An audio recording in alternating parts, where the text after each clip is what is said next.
Welcome to our Lucky Creations Week. We are working on projects for St. Patrick's Day. And if you are not a big celebrator of St. Patrick's Day, well, then all things green. So you can think of it as kind of that ode to spring. If we ever find spring here in the Midwest, we're in the middle of a blizzard today. So travel not advised. And for those of you without power, I'm hoping that you have enough power on your phone or that you can live stream us that way. We have it's about 4 inches of snow outside, and I'm thinking green because I need that promise of spring coming. And St. Patrick's Day is always kind of that mark on the calendar that makes me think, ooh, everything will turn green. So we are doing Clover Takeover for our project in this event. If you haven't already downloaded the pattern, the QR code here will pop up. Thanks for my admin person helping out here, my tech person in the background, because I could not do this without them. That QR code, if you just take your phone camera over that, it'll take you right to the link that'll get you to probably enter your email so we can make sure we stay in contact with you for all the wonderful events that we have. And then you can get to the pattern for a free download of the pattern. And if you haven't done that yet, grab something to take a few notes on so that you can get all the tips and tricks of putting together our fun little table topper today.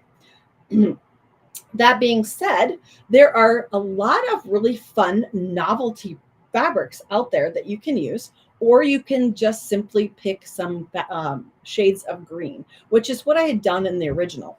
The medium green here is actually a batik fabric, and it had kind of a leafy, flowery look to it. So it gave me the texture I was looking for, but wasn't a really bold print. But I have some other options. So as we make our project, we'll make a completely different version of this.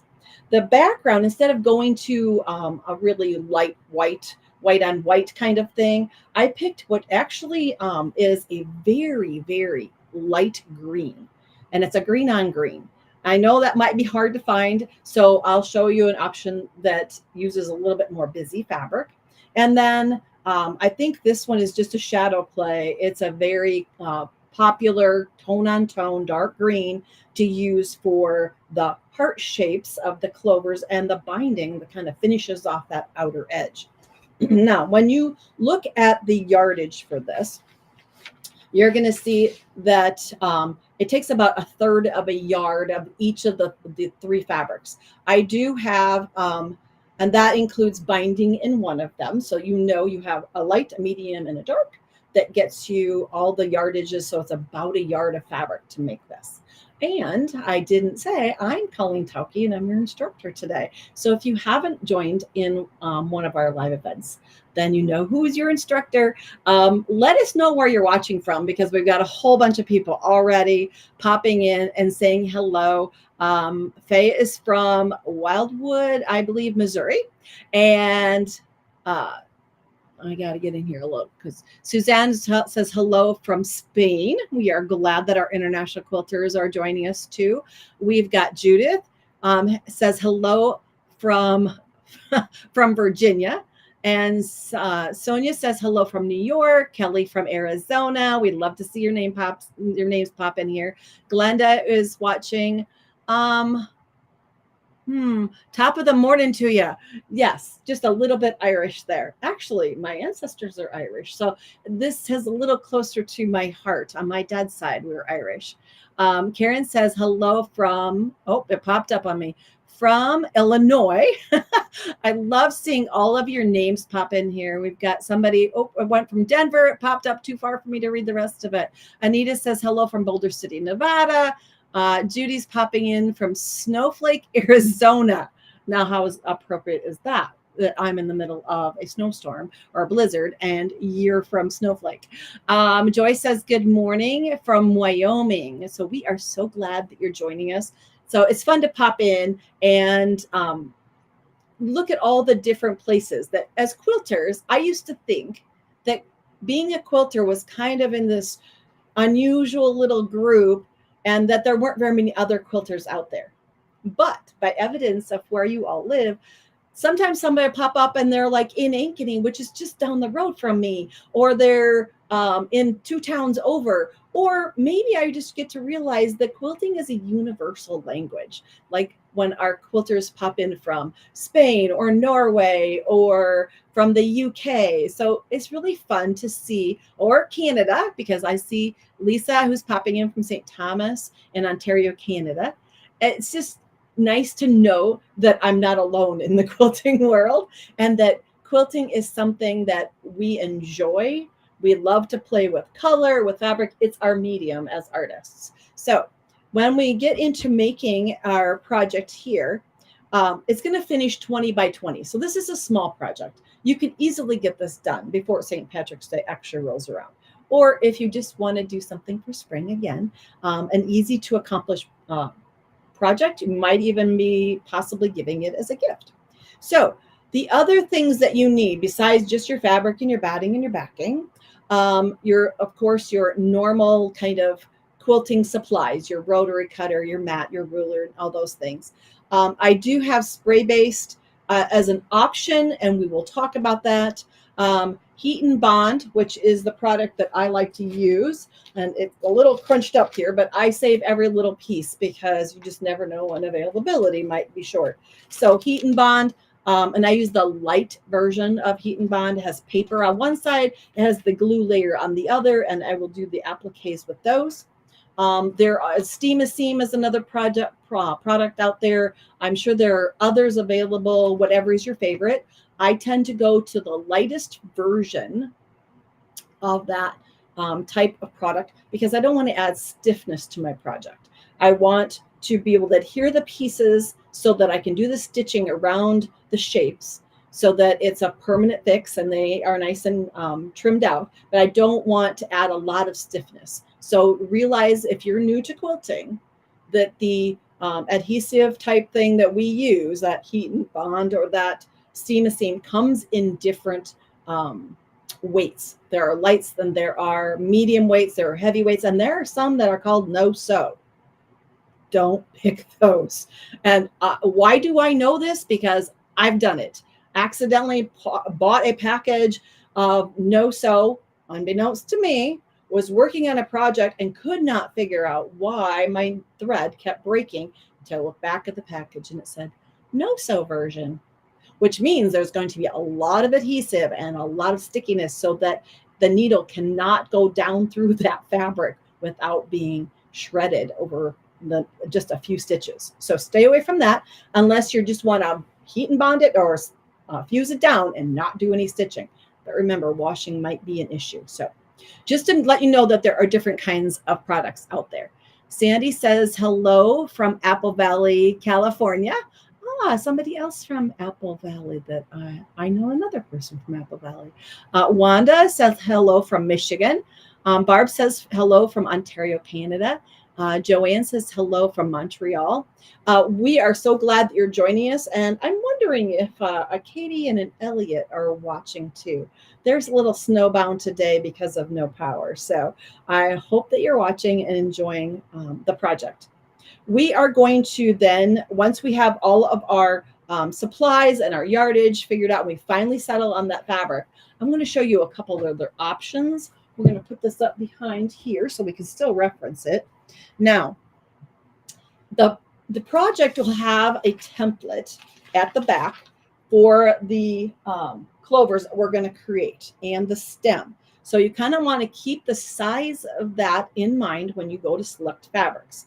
And I told you that I can go crazy wild with fabric. And when I see something that's a holiday fabric, I always get a piece. So I'm going to do my project today with these big clovers so that we have a little bit more going on than just a tone-on-tone green.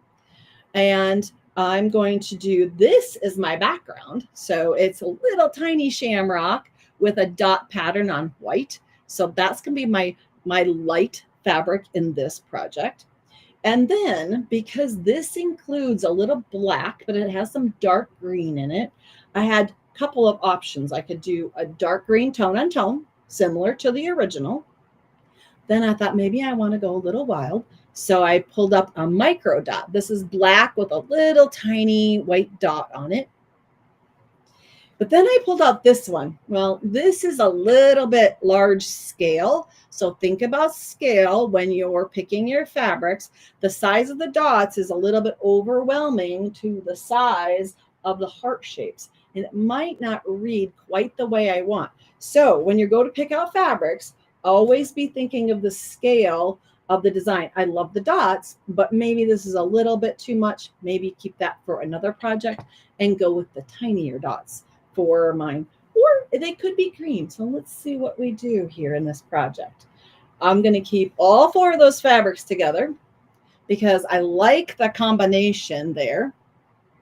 And we're going to do our cutting. Now, I did my cutting already, so I'm going to talk you through why, as you look at this, some people will say, well, isn't this just a giant varied 9 patch?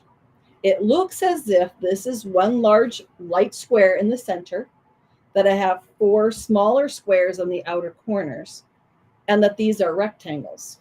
Now, that is one way to cut it. But what I did was actually use 5.5-inch squares. So the whole thing is made out of squares. The reason being it takes less fabric.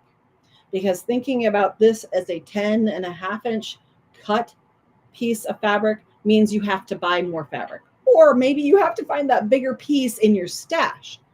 And if you're like me, I have plenty of fabric, but I don't always have larger pieces. Sometimes I just have like a width of fabric left over from another project. And it might not be 11 or 12 inches wide in order for me to get that nice 10.5-inch square cut. So by using 5-inch squares, I can cut all of the pieces in here and I don't need as much yardage. So that's the reason. I'll say that's my justification for using 3rd yard strips of fabric. And it makes it a little bit, for some people, like, why would you do that? But when you see even larger prints put together, you'll notice that the seam those seams just kind of disappear. Because that was one of my concerns, that if I were to cut up a larger print like this with those clovers, would it be really disruptive if I piece together 5-inch squares? So I have this part pieced already, because watching me sew a straight line is kind of silly for you to have to endure. So we're going to say hello to Susan from Kansas and Cindy from Missouri, Kansas City, Missouri. And Barb is saying, I'm making a split 9 patch, a St. Patrick's Day table topper. Just have to quilt it and bind it. That quilting and binding slows us down every time, but knowing you're getting close to the finish line is always a good thing. So I cut my 5.5-inch squares, and I went ahead, and what I'm having you do is create 4 patches. So you're going to create pieces like this. You're doing sets of 2 through the entire stack of 5-inch squares, and then creating 4 patches, and then arranging the 4 patches so that the lights all dance to the center. And you'll notice pretty much the seams just disappear. There's so much going on, you don't really see any disruption. If you'd like to cut your pieces the other way, you're always there's no obligation to cut it the way I did. But the 5.5-inch squares is how I started on mine. So this is the arrangement of the pieces with 4 of the lights in the center. We want our 4 lights in the outer corners because that's where we're going to put our applique. And we just have this fun dancing medium print there, so that we have that kind of the overall theme really screaming out at us at St. Patrick's Day. Okay, once you get to this point, it's time to prepare our applique pieces. So we're going to set this aside for just a moment, and we are going to work on doing our little applique shapes. Now, some of you have seen me use this before. This is simply a light board, an LED light board that you can find online, and it keeps me from having to stand at the window to trace my shapes onto my product.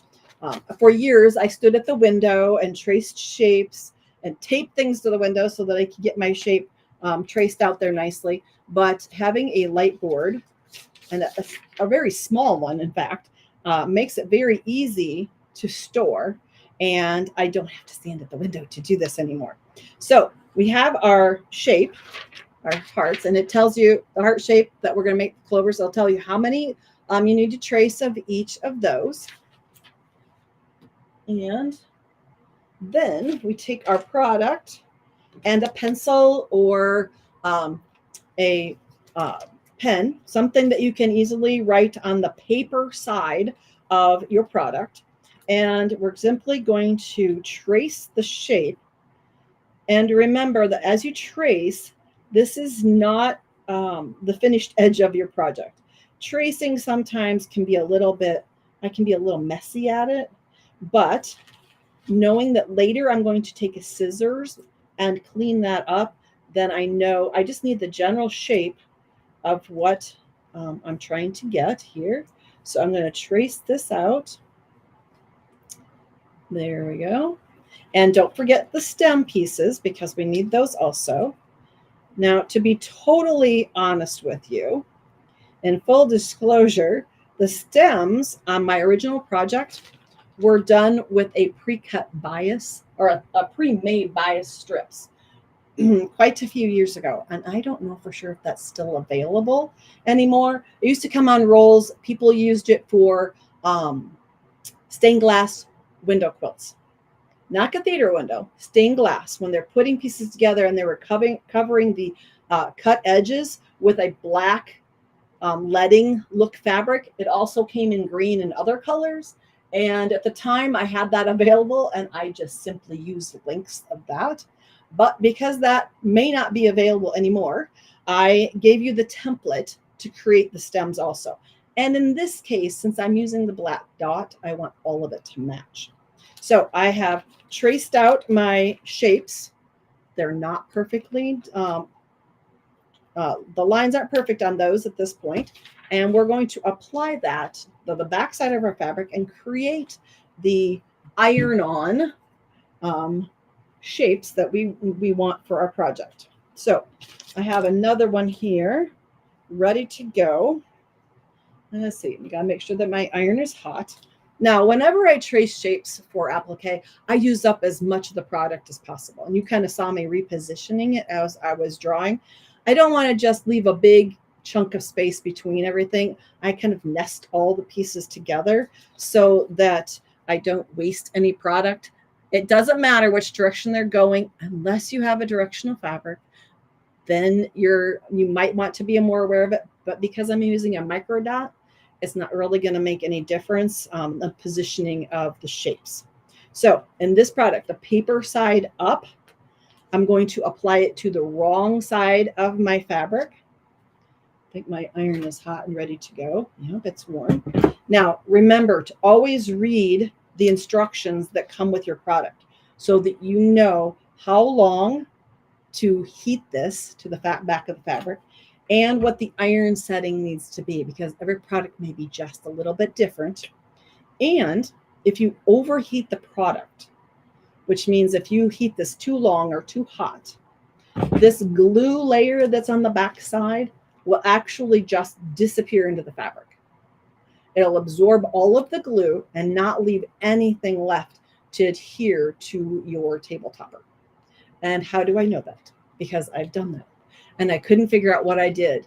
And then someone said, well, how long did you heat it? And I went, I'm not really sure. So read the instructions, make sure that you know how long to heat and not over heat the adhesive, because like I said, you will kill the glue and then it won't stick at all. So we've got this glue side to the wrong side of our fabric. I'm going to heat this 1, 2, 3, 4, 5. That should do it. Let's see. Oh, one edge didn't. Okay. Sometimes with cordless irons, you don't always have as even maybe of a sole plate heating. So know your iron on how long or where your warm spot is on it. And I did set it to, there we go. Make sure that it was good and hot. There we go. Now it's adhered to my fabric. Now this is where I'm going to take my scissors, and you can use Different people have different opinions. Sometimes people will say a long blade gives you a nicer, cleaner cut. Others will say they like to use their smaller, super sharp little scissors for cutting out applique pieces. That's a personal choice. I kind of like the long blade effect because I do understand that when you start and stop, you tend to get an elbow so that your curve isn't as smooth. So in this case, I'm starting at the point of the shape and give one nice long cut as far as I can with my blade. So I get that really smooth line. This is where you get the chance to clean up that maybe not so pretty tracing. This is not art class. This is an applique. So now I've cut out my little shape and then continue cutting out. Now, holding on to that whole piece at once, I tend to not enjoy. So I tend to chunk or bubble cut my pieces. I'll show you what I mean. I leave a margin around them so that I'm just holding one piece at a time. It's a little easier to maneuver as you cut out your shapes. And I have a set of those already cut out. Now, as I was working on this and making my shapes, I decided that maybe I would throw in one set in the green just for fun, because the novelty of the fabric I'm using, this one's a little more formal. This one is a little bit more on the let's have fun with this project because of all the different colors of the clover and the borders of this. So I may end up putting in a whole bunch of the black and then one in the dark green as the lucky clover. So have fun with your project. What you see doesn't mean that you have to make it exactly the same. Okay. It's a spur for creativity is what we're trying to create here. Wanda says, a beautiful sampler behind you. Yes, that was a project that was done during COVID when we did a virtual retreat years ago when we couldn't go to class anymore. So that was something that we offered a long time ago. So I might have to go back and create some a class or a project with that again, because that was a long time ago already. COVID seems like forever. Let's see. Barb says the pattern is so versatile. You could make hearts for Valentine's.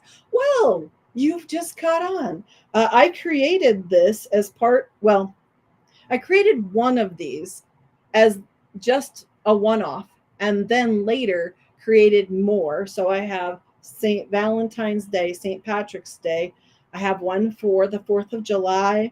I have a Christmas one. I'm trying to remember if I ever made a Halloween version. I don't remember, but I have quite a there's one with teacups, I think, on it. So I've made a variety of these. So maybe coming to a live event near you will be some more shapes of different possibilities. Now, once you have all of your applique pieces cut out, it's just simply removing the backing paper side. If you're using heat and bond, if you're using other products, they work a little differently. The Steam a Seam has more of a tacky backing on it, and that you'll just read the instructions for using that one. That's a little bit different than the heat and bond version. So we have these little papers that come off the back side. Just a simple bend of the edge. If it's been heated properly, the paper should kind of start to separate from the adhesive, and then you simply pull it off. And then our tiny little stem. And as I was sitting here waiting to join all of you, I had thought about my where I wanted to place this. And I realized that when I was playing with it, that I positioned mine yesterday differently than the original. So Clover Takeover has more than one version. You could arrange your clovers. And let me see if I can get this laid out here in our space. You could do your clover facing the outer edge. That's an option because that's how I actually laid it out yesterday. And then I realized, oh, I had them all dancing in the center before. So personal choice, how you want to arrange your shapes to make your clover. They don't have to be perfect. Each of them can be unique. You don't need to measure every little tiny thing, because you know what? Every clover is unique in its creation. So they can be stem outward or they can be stem inward. I guess the idea on the original was that it kind of was a clover dance in a circle. So they were all coming together. But again, as you go to heat this in place, make sure, I'm not going to be able to move that without undoing everything. So it's nice sometimes to work at the ironing board or your pressing station, so that you don't have to shift everything once you have it in position. And I know that sometimes static electricity can cause issues especially with dry air in the wintertime, when you get your iron close to this, sometimes there's a static pull that may want to shift your pieces. So be very careful when you're putting all of your shapes together, so that when you actually get to fusing it in place, they don't all jump away from you. So come in and start to heat, kind of tacking that center, keeps it from shifting around. Just a little tap. And then knowing you have everything in place and nothing's going to move. Again, I've had that happen to me. And then it was like, I need to get that little piece back off. Sometimes you can reheat and pull a shape back, but sometimes the adhesive is too late and it's already down, which means you just recut a piece or a section and do a little replacement step. Now, once you get your shapes in place, how cute is that going to be? Then it'll be time to go in and do the stitching over that edge. Now, I want to bring in back our original here. I did a blanket stitch, buttonhole stitch. Some people call it by different names, over the edge of each of the shapes in the applique here. Now, you can do a buttonhole stitch, you could do a zigzag, you could do a straight stitch right near the edge. It really depends on your comfort zone, your style, how you want it to appear when it's finished.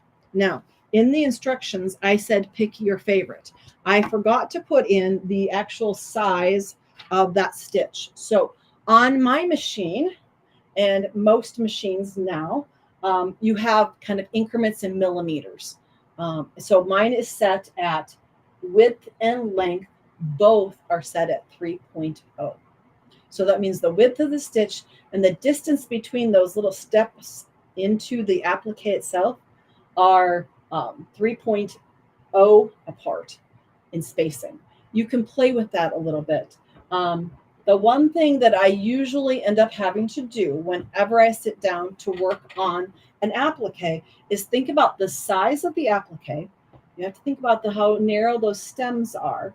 And then I always do a little bit of a test. Now, I don't have an applique on this piece of fabric. I'm just doing a test to make sure that the width and length are good. So if it were wider, because the default is not 3.0 in either of those, the step might be too large or too big of a bite into my applique when it comes to that little tiny stem. And I may want my applique or my stitching to be consistent throughout. So it's always good to run just a little bit of a test to make sure that you are comfortable with the width and length of the stitch. Now, this is like a 4.0. This is a pretty wide step when you think about how small the stem is. So I will then, maybe I'll step it down to that 3.0 so you can tell the difference. That just seems like such a tiny step, but it's very noticeable in the bite into the actual applique, because that's going to trim out that edge and make it secure for long term. This project is, I dare to say, 10, 12, maybe 15 years old. And it looks the same as the day I made it, because the applique, that stitch over the edge really protects those applique edges. So the difference between a 4.0 and 3.0 is quite noticeable in the depth of the stitch. Now, I don't like to go too much shorter in the stitch, which means denser, bringing those steps together. I want the fabric to actually be visible between the steps. So 3.0 and 3.0 for width and length gives you a nice size. It's close enough together to get around corners. You might want to go a little shorter. It really depends on your comfort in doing the stitching around that edge. You're going to want to slow down as you get to curves. So I usually, because I'm one of those people that I don't practice it until I'm right in the middle of doing it. I tend to start at the point because I have a straightaway there, so I can kind of get comfortable for the speed control and where my needle is at, because I want that to drop off into the background but not stitch to be visible in the background. And then I get into my curve, so I have to slow down going around that curve. And I mean really slow. It's not a race. Then to get to the inside corner and then come back out really slow around that curve. And then that straightaway gives me that place to finish off where I can go a little bit faster. But maybe practice one or two of these shapes on a scrap fabric before you jump into your project if you're new to applique and doing that stitching on the outer edge. It'll give you the confidence that you need to drive those curves. The other thing is that thread color. On this one, the appliques are quite dark green, and I used a Kelly green thread. So it's visible just a bit on that edge. I don't know if the camera can actually pick it up or not, but thread color also is important when it comes to doing a raw edge applique. On this one, I will probably do black because I really don't need it to show. It just needs to go into the background. I mean, it's like I need it to be the same color as my applique. So I'll probably just use black on something like this. But you could, if you wanted to use green, you could. Using something daring like white will show every stitch. And then it makes it one of those things where you're looking at the stitching instead of the fun of the project. So really think about the color of the thread you use before you jump in to do that outer edge stitch. If you use steam a seam bar basques, the light, they will stick to the topper without an iron. True. Steam a seam has that paper layer on both sides. You draw on one side, you cut out your you adhere it to your, stick it to your fabric, cut out your shapes, take away that second paper layer, and it will temporarily stay in place. So it doesn't do that little jump of static. It has a kind of a tackiness, almost like a Post-it note on the backside. So that is a product that some people enjoy using, and Steam a Seam is readily available along with Heat and Bond, even online or at your local quilt shops. Those big box stores are getting harder and harder to find, so online shopping for some of those products may be your place of choice for purchase. Now, the quilting is the last. Quilting and binding are always the last thing that slow us down on finishing a project. On this one, because this was a number of years ago, my design of choice was just a meander. So I used a cream color thread. So cream color doesn't show up a lot because it was a very fine thread on the green itself. And then I didn't have to change colors for the background behind the clovers themselves. Now, if I were going to actually quilt this today, I would have started in a little bit different manner. I would have done stitch in the ditch between the different sections here to hold that in place. And then I would have gotten a little cleaner line in my piecing, but hindsight's 2020. And, you know, years ago, I didn't know that stitching in the ditch is actually a good technique.